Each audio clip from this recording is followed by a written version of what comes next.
Hello හැමෝට ඉතින් අද මම ඔයගොල්ලන්ට මේ වීඩියෝ එකෙන් කියන්නේ මගේ e-commerce app application එකේ sign out එක ප්‍රෝග්‍රෑම් කරගෙන දෙන්නේ කොහොමද කියලා.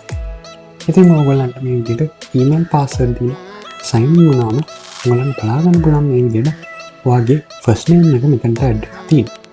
ඒ වගේම sign out කියලා බටන් එකක් තියෙනොත් ඔයගොල්ලන්ට බලා ගන්න පුළුවන්. ඉතින් මේ sign out බටන් එක ක්ලික් කරාම ඔයගොල්ලන්ට මේ විදිහට sign in or register කියලා මේක මාරු වෙනවා ඔයගොල්ලන්ට බලා ගන්න පුළුවන්.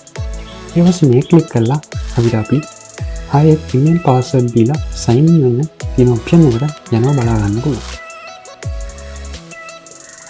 ඉතින් බලමු මේක කෝඩ් කරලා තියෙන්නේ කොහොමද කියලා. ඉතින් මේක තමයි මගේ coding part එක. ඔයගලන්ට header file එකේ මේ විදිහට session එකක් start කරලා තියෙනවා බලා ගන්න පුළුවන්. ඒ වගේම මේ session එකට මේ user ගේ data ටික assign කරලා තියෙනවා මේ විදිහට බලා ගන්න පුළුවන්.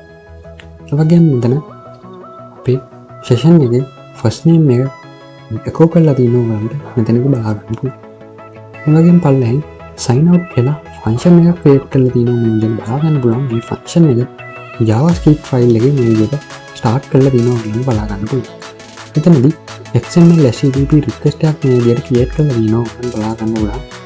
මේ request එක මේ විදිහට get method එකෙන් sign out process.php file එකට send කරලා තියෙනවා වලට මේ විදිහට බලා ගන්න පුළුවන්. ඉතින් sign out process.php file එක ඔයගොල්ලන් බලා ගන්න පුළුවන්. ඔයගොල්ලන්ගේ session එක destroy කරලා දෙනවා. ඒ වගේම ඒකට null value එකක් assign කරලා දෙනවා නම් බලා ගන්න පුළුවන්. ඒ වගේම success කියලා message එකක් echo වෙන විදිහට code කරලා දෙනවා. මේ විදිහට බලා ගන්න පුළුවන්. මේ විදිහට JavaScript file එකේ ඔයගොල්ලන්ට response එක success නම් page එක reload වෙන්න කියලා code කරලා තියෙනවා. මේ විදිහට බලා ගන්න පුළුවන්. ඊට පස්සේ ඔයාගේ header file එකේ ඔයාගේ session එකක් start කරලා නැහැ. ඔයාගේ session එක destroy වෙලා තියෙන නිසා මෙතනදී else part එක තමයි execute වෙන්නේ. එතනදී ඔයගොල්ලන්ගේ sign in or register කියලා ඔයගොල්ලන්ට text එකක් display කරනවා නම් බලා ගන්න පුළුවන්.